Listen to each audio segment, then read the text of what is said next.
Subscribe to our YouTube channel.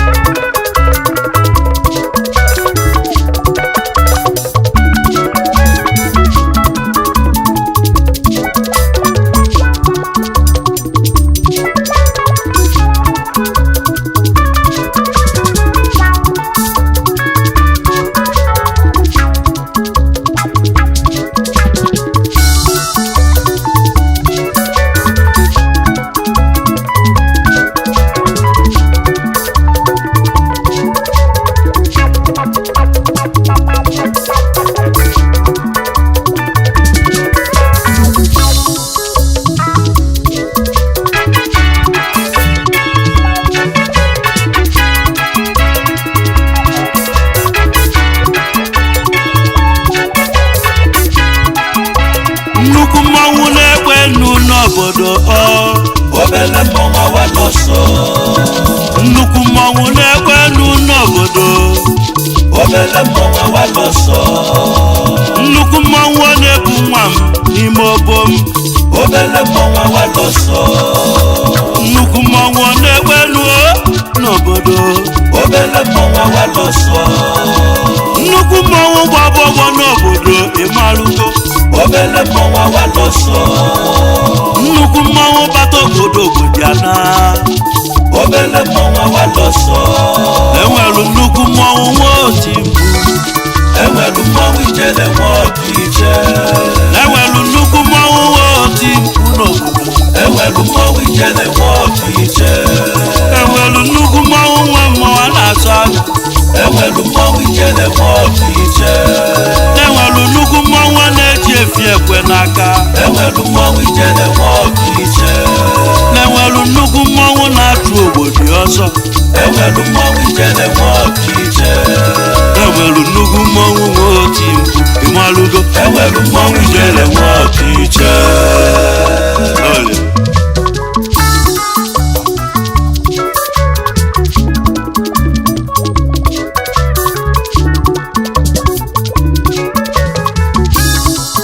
asị na mmanwu Izaga na-ebu nwa mana ọ bụrụ mmanwu Ijele mmanwu Red nọ n'ọbọ m mana ọ bụrụ mmanwu Ijele mmanwu Agaba bụ okwo mma nọ n'ọgbọ Ijele bata n'ọgana asị na mmanwu Ajọfịa nọlụ n'ọgbọ Ijele bata mmanwu Ajọfịa ga-emegharị egwu ọma m ka na-eti egwu na-etili bishọp n'Ozubulu Onyenwe ego kpuchi nwa ogbenye n'ogbenye a na-azara n'ọmụọ kachie ọ na-agbakpọsụ ụkwa akpọba nsị ewu ajụjụ ka mụ na-ajụ n'obodo nnukwu mmanwu na-ekwe enu n'obodo obere mmanwu na ọ ga-ana nnukwu mmanwu na-agwọ ọgwọ n'obodo oyime obere mmanwu na ọ ga-anakwa enwelu nnukwu mmanwu nwee oti mkpu na enwelu mmanwu Ijele nwotiche oyo bishop mmanwu Ijele n'Ozubulu ọnụma Chukwu ego ndị Igbo bishop mmanwu Ijele n'Ozubulu ọnụma chief Aloychukwu Nnamdi ike kwụ ọnụ bishop mmanwu Ijele n'Ozubulu ọnụma Onyenwe ego bụ chi nwa ogbenye bishop mmanwu Ijele n'Ozubulu ọnụma Ojie Gaso onye makwa n'Ozubulu bishop mmanwu Ijele n'Ozubulu ọnụma egwu na-etili bishop n'Ozubulu bishop mmanwu Ijele n'Ozubulu ọnụma Chukwu ego ndị Igbo bịa bishop mmanwu Ijele n'Ozubulu ọnụma ebugharịsịa n'ọba mmanwu egwu ọ na-ekwu okwu bishop mmanwu Ijele n'Ozubulu ọnụma ọkwụlọ karịsịa na nnukwu mkpụrụ ọka ọ na-arụ oyi bishop mmanwu Ijele n'Ozubulu ọnụma Igba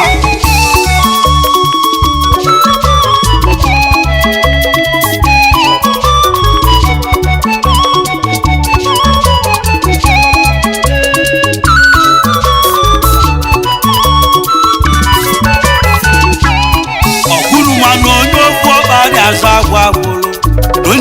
na bokwulo chinchem nke malu maka na ogbenye anazaro n'ọma ọkachi kedu ndị ọ ga-emele ọgọ ya bụ na afọ onye bụ ogbenye n'ọgbọ anụ ụmụnna dị asị na ọbịalụ igboro ọkpụkpụ ma na ọbụ anụ ka nwa ogbenye bịagoro ụwa nwa mgbenye ajọkakwa ọgwụ ma na afọ ukwu niile abụrụ ọgaranya ụfọdụ n'ọbụ ịnyanya ya merụ n'isi nkwọcha niile abụrụ ọkpụ ọgaranya ụfọdụ bụ ibu ebulebu na ọ na-abụrụ akpọsụ kwa akpọsa nsị ewu mana ụkwa na nsị ewu na-eyi n'ụwa egwu ọma ma n'ọbụ n'inu Olisadoo onye nwe egwu okwu boku Olisadoo onye nwe egwu mmanwụ na-ama mbe n'oluo na mgbe nji ama mbem maka na onye were ego bụ chi nwa ogbenye na ogbenye na-azara n'ọzọ Igbo ndụ kimalụ egwu nnetili bishọp na Ozubulu na mmadụ na kibiye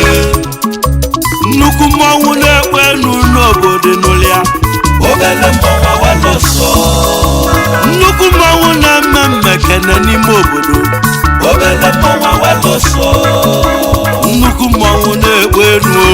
ntị echiri gị obele mmọnwụ awalọsọ enwere nnukwu mmọnwụ nwee oti mkpu enwere mmọnwụ Ijele nwe ọdụ ije enwere nnukwu mmọnwụ nwee oti mkpu n'obodo enwere mmọnwụ Ijele nwe ọdụ ije onye bụ nlebu n'obodo si na chi wee bịa enwere mmọnwụ Ijele nwe ọdụ ije sentailo chusu egbuge ya ego ọgaranya bishọp mmanwụ Ijele na Ozubulu ọnụọma ichie alọchusu Nnamdị Egwu ọnụ bishọp mmanwụ Ijele na Ozubulu ọnụọma ọkwa ike egwu ọnụ asịrị ya na n'obodo bishọp mmanwụ Ijele na Ozubulu ọnụọma chief akụchinyelu nwata wanụ na Ozubulu bishọp mmanwụ Ijele na Ozubulu ọnụọma ebube chukwu ụzọ nke izizi na Ozubulu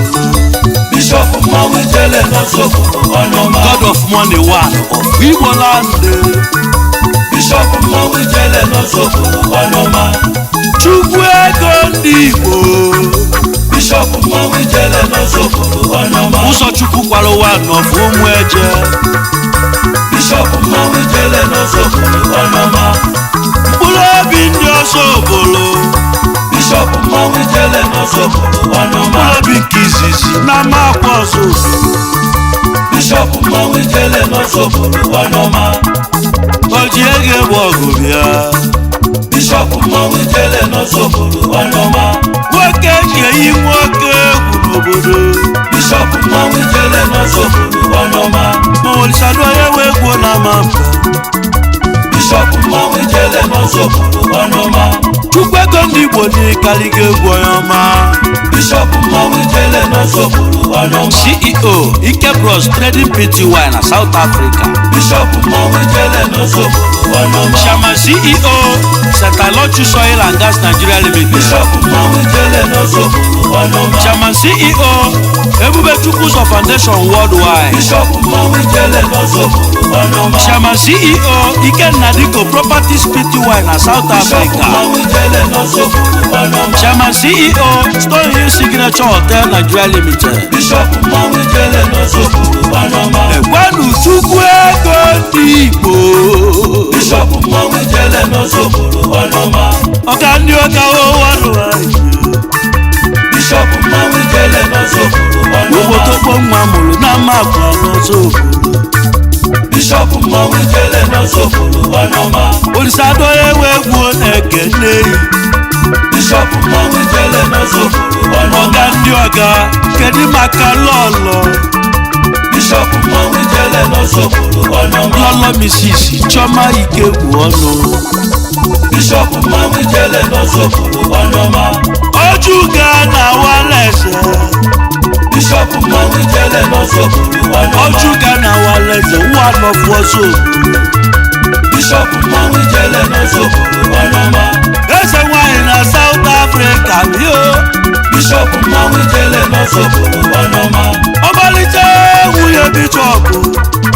bishọp mmanwụ Ijele na Ozubulu ọnụọma ọzọ n'ihe maka Olisadoo enwe egwu kelele bishọp mmanwụ Ijele na Ozubulu ọnụọma ezi nne m ụlọ ọmụmụ n'Ozubulu Onoma Master Obi na ike egwu ọnụ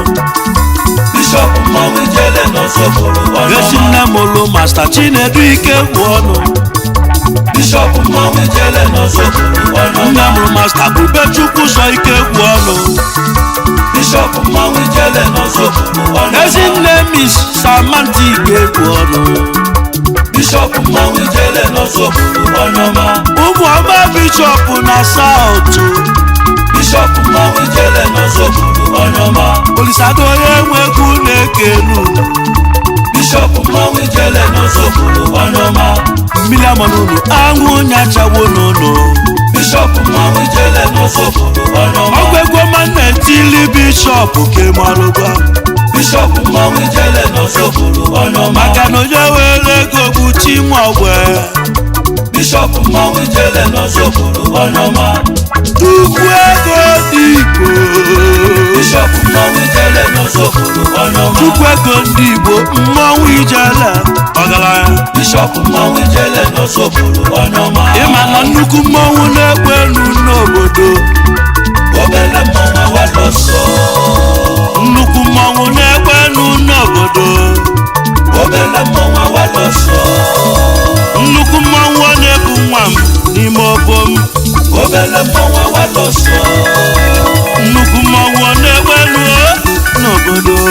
obele mmanwụ awalọsọ nnukwu mmanwụ gbagbo n'obodo ịmalụgo obele mmanwụ awalọsọ nnukwu mmanwụ bata obodo obodo obele mmanwụ awalọsọ enwere nnukwu mmanwụ nwoti enwere mmanwụ Ijele nwọdụ iche enwere nnukwu mmanwụ nwoti mkpu n'obodo enwere mmanwụ Ijele nwọdụ iche enwere nnukwu mmanwụ nwe mmụọ a na-asọ agụ enwere mmanwụ Ijele nwọdụ iche enwere nnukwu mmanwụ na-eji efi ekwe n'aka enwere mmanwụ Ijele nwọdụ iche enwere nnukwu mmanwụ na-achụ obodo ọzọ enwere mmanwụ Ijele nwọdụ iche enwere nnukwu mmanwụ nwoti mkpu ịmalụgo enwere mmanwụ Ijele nwọdụ iche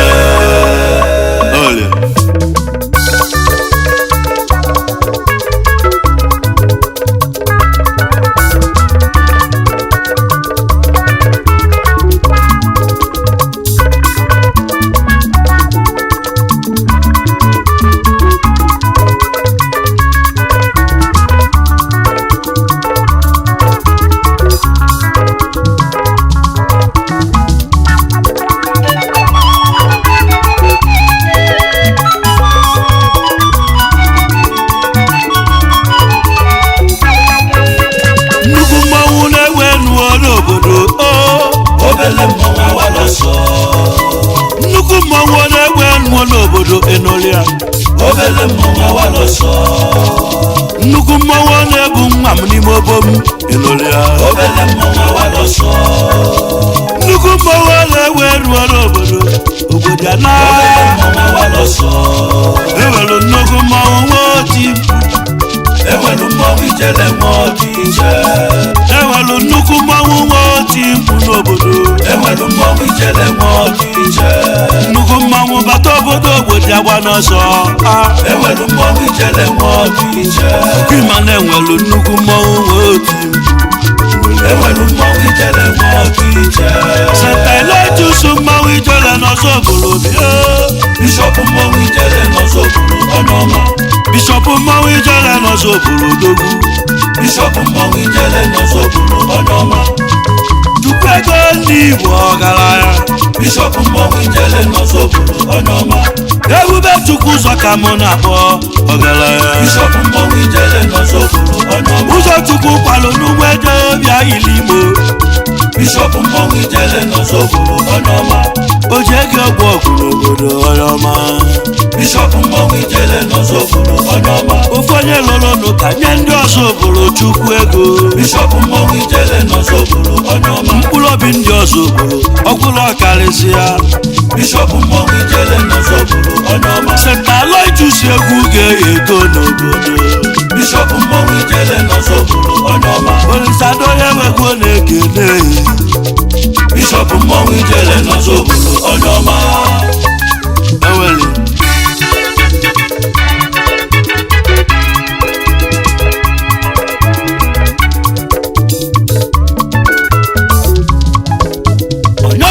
Bishop Ozubulu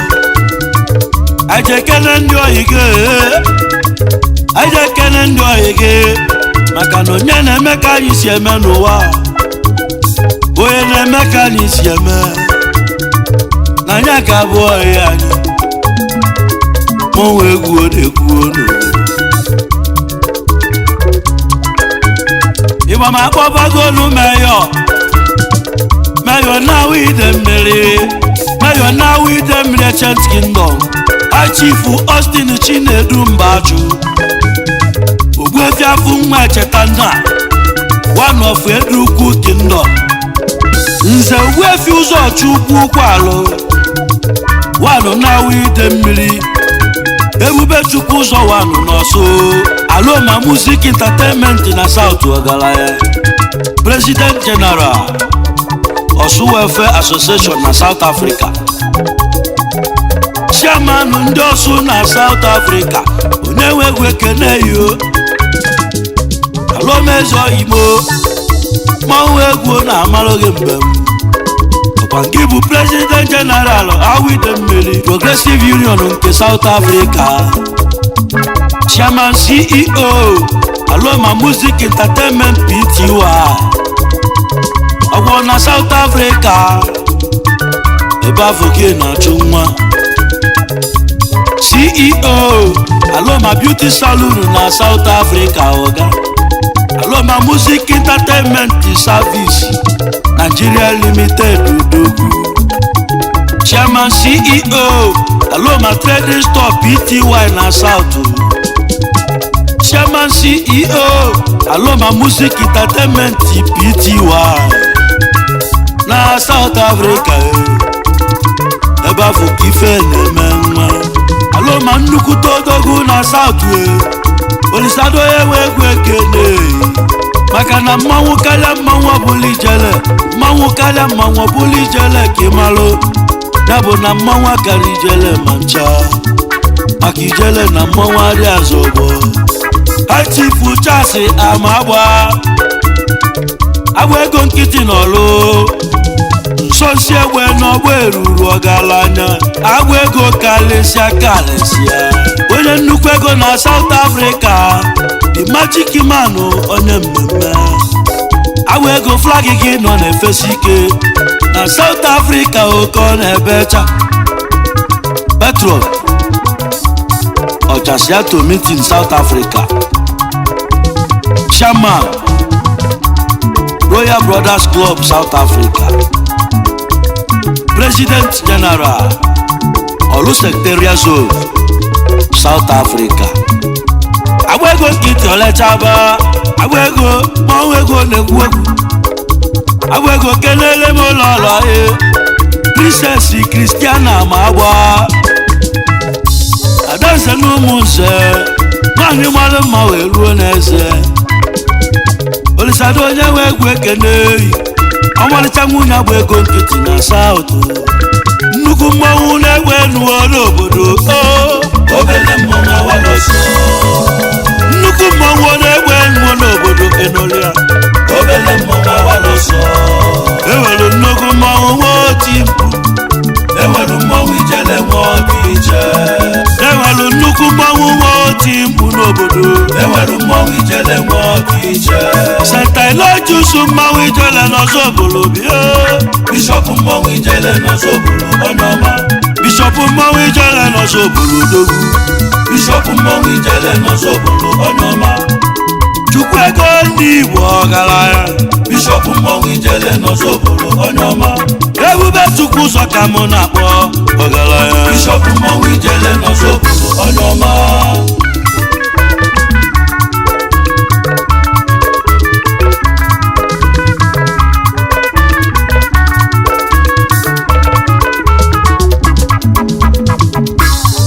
Chief Victor Nsobem Chukwu Nwaribakụ Akwụgo awawa Akwụgo na wide mmiri Akwụgo na wide mmiri na-ebu ọga Mmanwụ Egwu na-ama mbe Chief Victor Nwaribakụ Akwụgo kizizi na wide mmiri Ụkwụ ọma kpọrọ elu ukwu n'Igade Olisadoo na-ekereghị arịrị eri mba ndị awụ ide mmiri ọgaranya Ikenga wanụ na awụ ide mmiri Chairman CEO Avesta Hotel Nigeria Limited Avesta Hotel dị n'Ọlụ n'Owerri na Lagos ebe a na-alacha aka Chief Victor Nwaribakụ onye ego onye awụ ide onye ọcha bịara ụwa kenele m lọlọ lọlọ Mrs. Tina Nwaribakụ osodi ihe makụ nke izizi na awụ ide mmiri nwanyị ọmasị ụmụ oji ngwurugbo okodu eje na-ewegwe kene iyo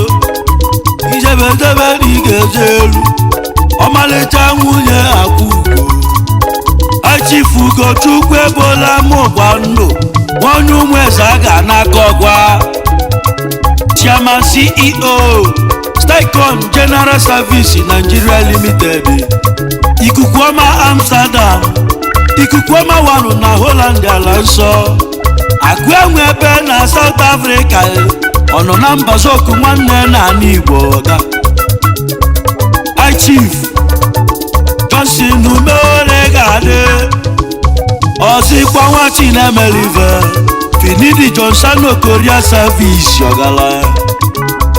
Chairman Agwata Improvement Union na South Africa Deputy President Anambra State Association ọzịkwa na South Africa ebe afọke na lowe kwechiri Chief Lawrence Mbaone ga-adị nwana ya eze na mifeke ezoghị m ikpelugo ikweme na South Africa onye ego adreesị ndị ama ifeke na South oyimo onye jụrụ ka ịnọ jụrụ ife mana onye nwere ka ịnọ nwere mmanwụ ọgaranya nyeghere ego na South nwana ya eze na ịgadị nnukwu mmanwụ na-ewe nuo n'obodo obele mmanwụ awaloso nnukwu mmanwụ na-ewe nuo n'obodo enolia obele mmanwụ awaloso enwere nnukwu mmanwụ nwoti enwere mmanwụ ijele nwoti iche enwere nnukwu mmanwụ nwoti mkpu n'obodo enwere mmanwụ ijele nwoti iche sentailotus mmanwụ ijele n'Ozubulu bịa Bishop Mmanwu Ijele n'Ozubulu onye ọma Bishop Mmanwu Ijele n'Ozubulu odogwu Bishop Mmanwu Ijele n'Ozubulu onye ọma Chukwu ego ndị Igbo ọgaranya Bishop Mmanwu Ijele n'Ozubulu onye ọma Ebube Chukwu ụzọ ka mụ na-akpọ ọgaranya Bishop Mmanwu Ijele n'Ozubulu onye ọma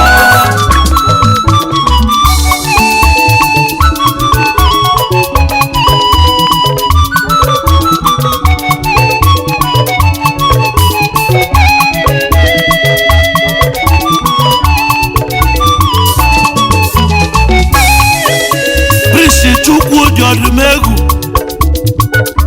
Ikenga n'Ụmụọka akpụrụka ndị Ọsụ n'Imo steeti ebube ndị Ụmụọka ji dị ebube Ikenga n'Ụmụọka ubiriele m oyime Ikenga ịnọdụ ilezi oyi oyimodi nwere Ikenga agụ nkwọ akpụrụka n'Ọsụ maka na Ikenga dịrị ile awalie ya na nkụ Ikenga dịrị ile ọbụlụ tedi kimalụ akpụrụka oke nwa na n'Igbo odogwu balulu na South Africa Chairman CEO Emergency Egwu International Limited ọgaranya Managing Director Odumegwu Light and Power Limited odogwu akpụrụka kenele m ụlọ ihe ego lọlọ Mrs. Princess Chinelo Odimegwu Adaeze n'Ogidi nwere Ogwulu karịsịa nwaanyị n'Ogidi nwere eze Chuoma eze nwaanyị nnukwu nwaanyị anyị ekene gị nwunye Ikenga onye ọma maka na nnukwu mmanwụ na-egbe enuo n'obodo obele mmanwụ awaloso nnukwu mmanwụ na-egbu nwa m n'ime obom obele mmanwụ awaloso nnukwu mmanwụ bata obodo ejere obele mmanwụ awaloso ife n'obodo edele enwere nnukwu mmanwụ nwe oti mkpu enwere nnukwu mmanwụ nwe oti mkpu n'obodo enwere ajibusu na-enwere mmanwụ ụla gị malugo enwere mmanwụ otiekpe nwe mmanwụ olimama enwere mmanwụ a na-akpụnyefi n'obodo ka m na-egbu n'egwu ebube chukwu ụzọ n'Ozubulu egwu ga-eyego Bishop Nmanwu Ijele n'Ozubulu dogwu chukwu ego ndị Igbo ọgaranya ebube chukwu ụzọ ka mụ na-akpọ ọgaranya ụzọ chukwu kwalụ n'ugbo ego bịa ili Igbo o ji ego ọgwụ n'obodo ọma ofu onye lụrụ n'ụka nye ndị Ozubulu chukwu ego mkpụrụ obi ndị Ozubulu ọkwụlụ ọkarịsịa Senta Aloysidu egwu ga-eyego n'obodo Olisadoo ewego na-ebi omeyi Bishop Nmanwu Ijele n'Ozubulu onye ọma Bishop Nmanwu Ijele n'Ozubulu onye ọma. Subscribe to our YouTube channel. Don't forget to like our videos and hit the bell icon to stay updated with the latest.